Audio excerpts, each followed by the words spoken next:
Today we're going to talk about the steps I take to fully debride these fungal nails. So stay tuned and buckle up.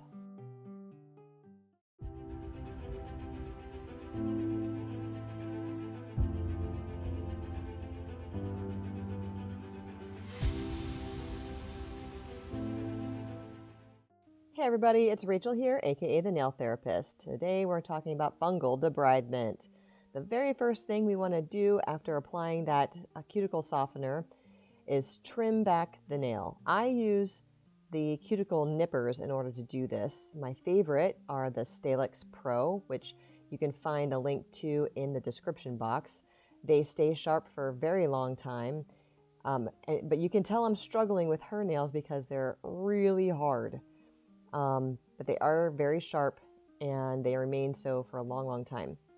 I prefer using nippers over the toenail clippers because you can angle them a lot easier and take smaller bites out of the nail when necessary. This client's nail has been infected like this for the better part of 20 years. It began with her in college, and she's, I think, past 50 or about 50. And so it's been a while, and it's just gotten steadily worse and worse and worse over time. You can see as I'm trying to swipe away the debris that it's very crammed and tight underneath the nail. And the reason why I try and scoop away as much as I can is so that I can determine where it's safe to cut. Sometimes the skin sneaks up underneath there and attaches in places you're not anticipating. So you want to be very careful not to snip the live skin and cause a leak, aka blood, to pour out from their toe. So I try and be very cautious with my initial nipping so that I can kind of get a feel for the way that everything is attached.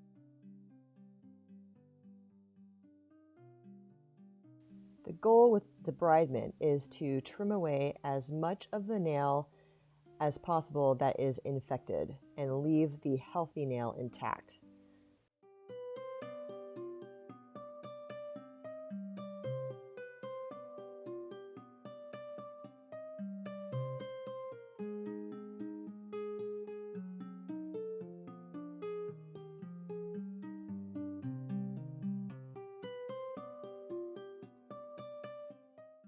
With nails that are curled like this or pinched together, you have to be very careful about where you're nipping because that hyponychium can be higher than you expect, and it's very easy to accidentally nip the live skin.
So after we take off as much length as we can in the first go, we're going to push back the cuticles since they've been softening a little bit, just to expose the nail a little bit more and remove some of that hardened cuticle that's sitting on top of the nail.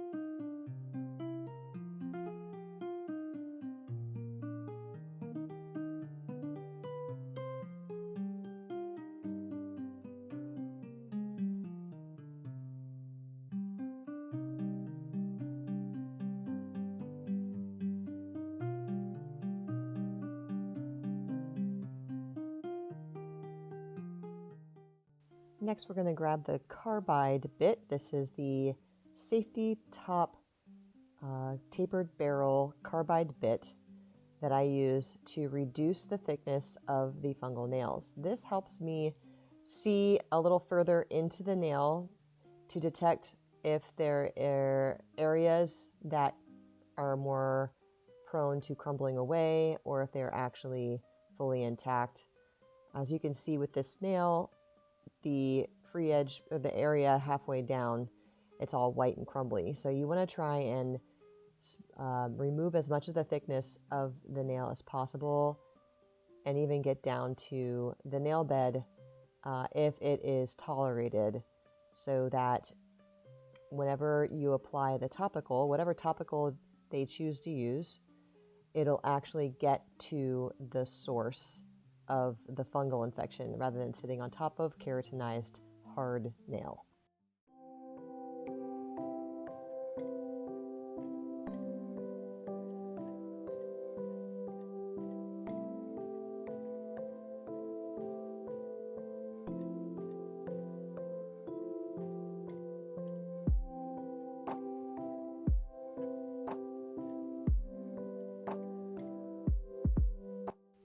If you are a nail tech who is interested in learning how to do this type of debridement, this type of work, and you want to work with clients who have this type of problem and don't really know how to deal with it, I invite you to check out my online course, Mastering Nail and Foot Fungus.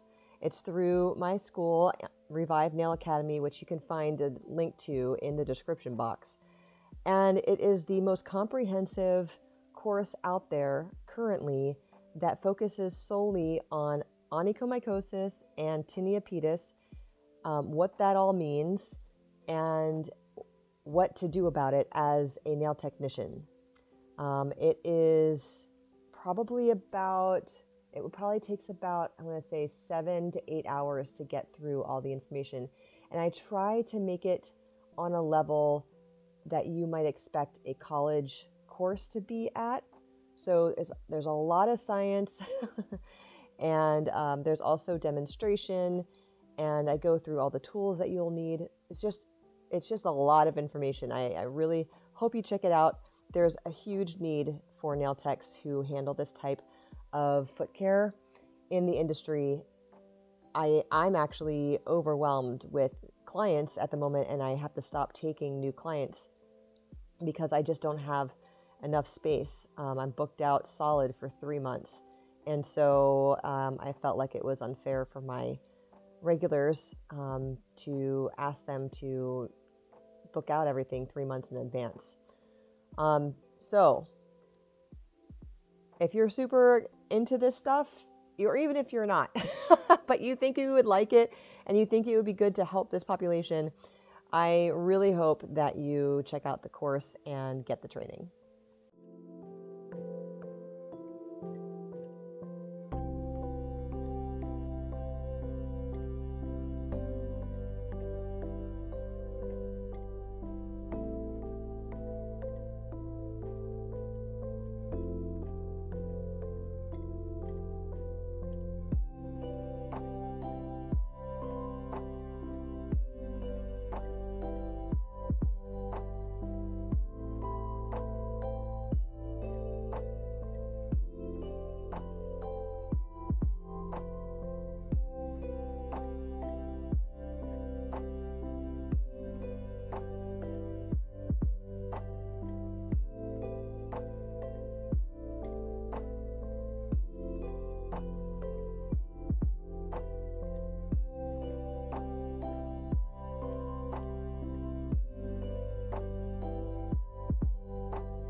All right, so on the nails that are not infected, I switch over to a diamond bit and use that to remove the cuticle and smooth any ridging or rough areas. It's been a long time since she's particularly has gotten a pedicure, so there's a lot of buildup on her nails, and I just want to make sure that they're all nice and smooth. And then this is an extra step I took because she did have some hard calluses on the bottoms of her toes. So I'm just using a diamond pedicure bit to smooth away some of the real hardened skin so that when I do the foot exfoliation later, it's a lot easier to fully smooth out and remove any rough skin that's still there.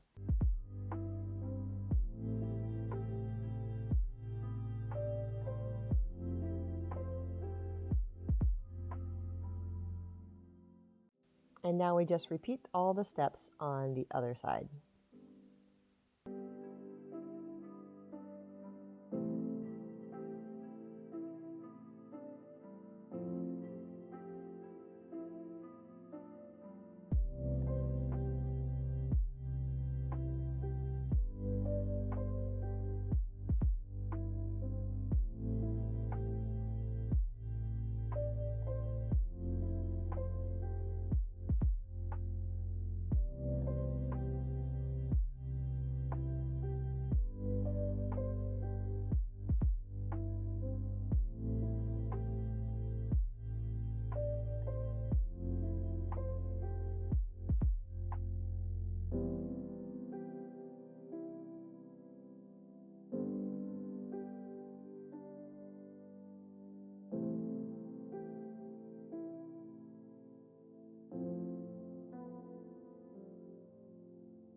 Under this nail, we don't know really what's happening. We don't know if it's an infection or not, but we're going to treat it as such because it could be a bacterial infection. It could be the start of a fungus. It could just be dirt and debris and under a lifted nail. It's really unclear at this point. So without having the ability to do any kind of culturing, we're just going to say, you know what, let's just treat it as fungus. If it isn't fungus, it'll clear up really easily and it'll grow in within a couple of months.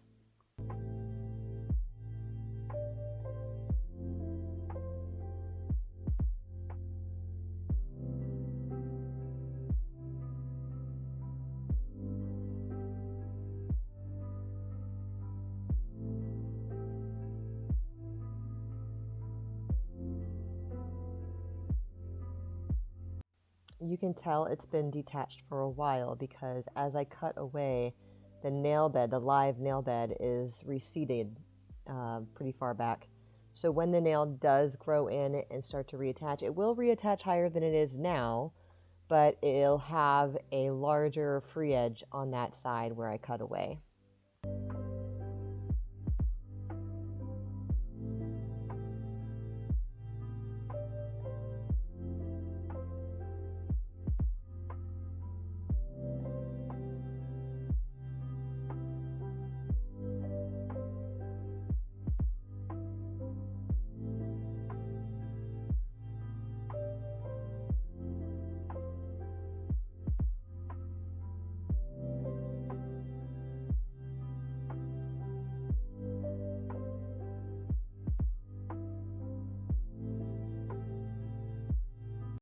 So this pinky toenail was a little bit thicker than all the others, so I was going across the whole thing, and then I noticed that there was a break in it. So that's where the nippers come back out, and I snip away all that loose, kind of lifted area of the nail, and then smooth it again with the tapered barrel bit here.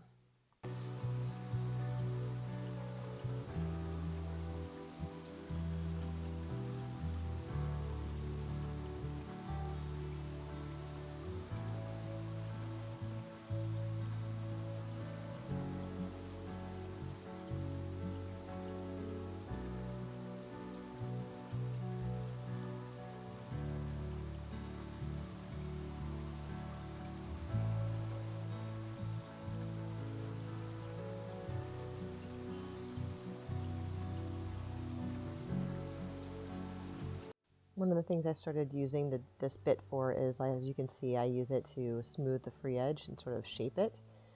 Saves me some time from going back and forth with the nail file. It's a little bit faster.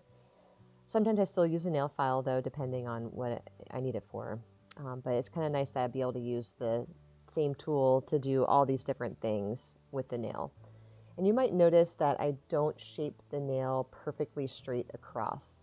And there's a couple reasons for that, but mostly, so my clients tend to come in once either every month or 2 months, sometimes 3 months. And so a lot of times they want me to trim the nail as far back as I can. So I try and keep the edge of the nail kind of following the curve of where the skin attaches, the hyponychium.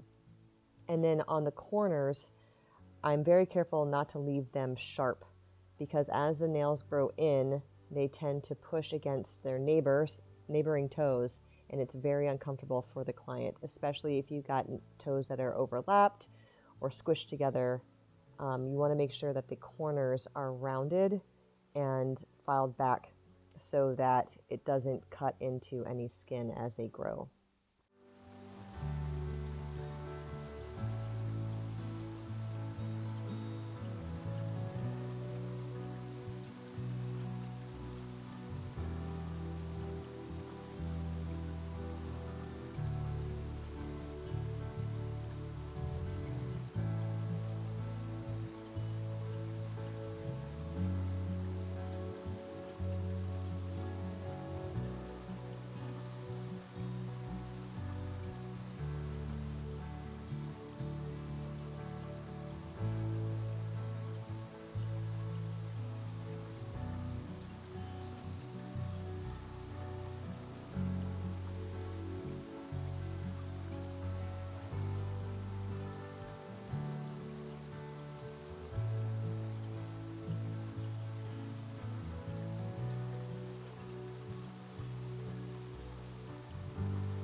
Okay, at this point, I've pulled the foot out of the foot bath. I had been soaking and softening for a few minutes.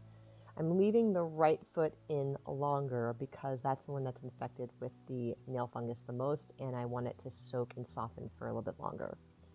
And I'm using the ingrown toenail rasp to just go around all the nails, cleaning out any of the debris, any dirt, and checking the sides of the nails to make sure I've trimmed it correctly.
Then I take the soft flame bit, I love this bit, for getting into the deeper crevices up under the hood of the proximal nail fold and removing any cuticle that might be hiding under there. It really just gives it a really clean, precise, and finished look at the end of the pedicure.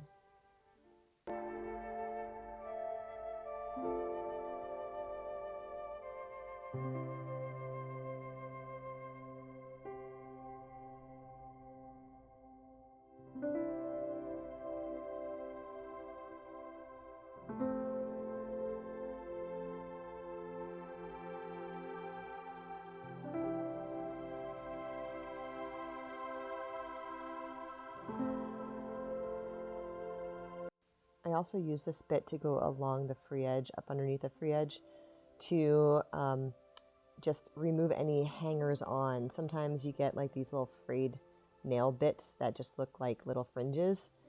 And so I like to remove those because I personally can't stand the way that looks.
You might be able to tell already that I will need to come back with the nippers and nip away some of the nail that's lifted from the nail bed on most of these fungal nails.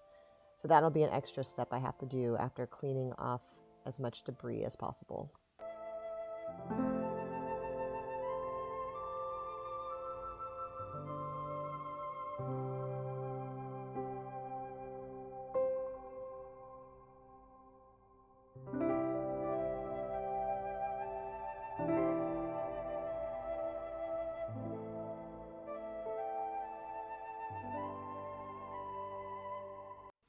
This type of problem is where I really feel like you have to have water in your service, because just spraying water on the nail or doing the steam like it would in like maybe a dry pedicure situation is not enough to soften the nail to the extent where you can use these tools and it just sort of crumbles and breaks apart where it's weakest.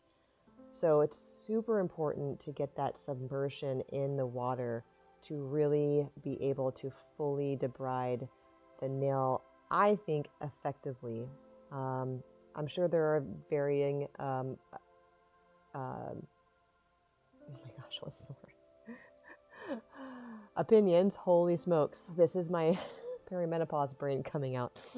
Varying opinions on the matter, but I find that no amount of putting a moist towel on the foot or spraying water with a spray bottle is going to have the same effect as fully submerging the foot.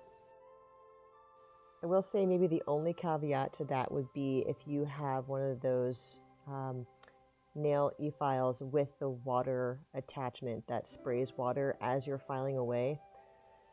That would be helpful because then you don't have to deal with any of the dust as you're using the different bits to clean and file down the nail.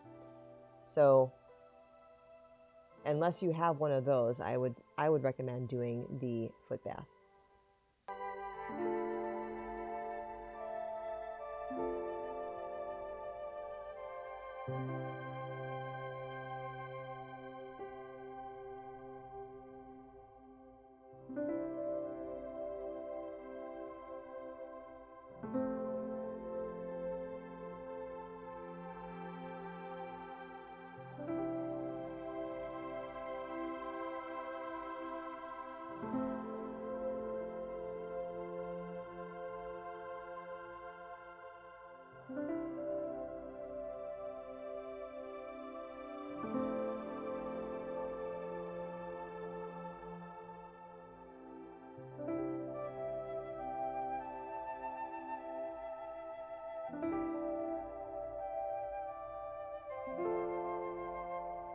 With this nail, I'm trying to be very gentle with removing because her nail beds tend to be sensitive when they go from being covered to being exposed.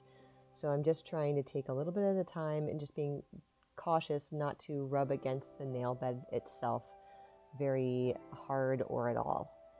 So that's why it's taking a little bit extra time to kind of get through the nail and take off some of this infected parts, just because I don't want to make her uncomfortable and cause her any discomfort.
After this step, I'll put that foot back into the foot bath and I'll do a second cleaning, just a real quick double checking on each foot. And I don't actually have that in part of this video, so I'm sorry. At the end of the video, you'll see some before and afters, so you can compare how it looked when it started and where I ended up.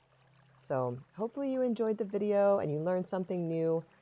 Please don't forget to like and subscribe, and I will hopefully have another video coming out way less time in between these last couple videos I had.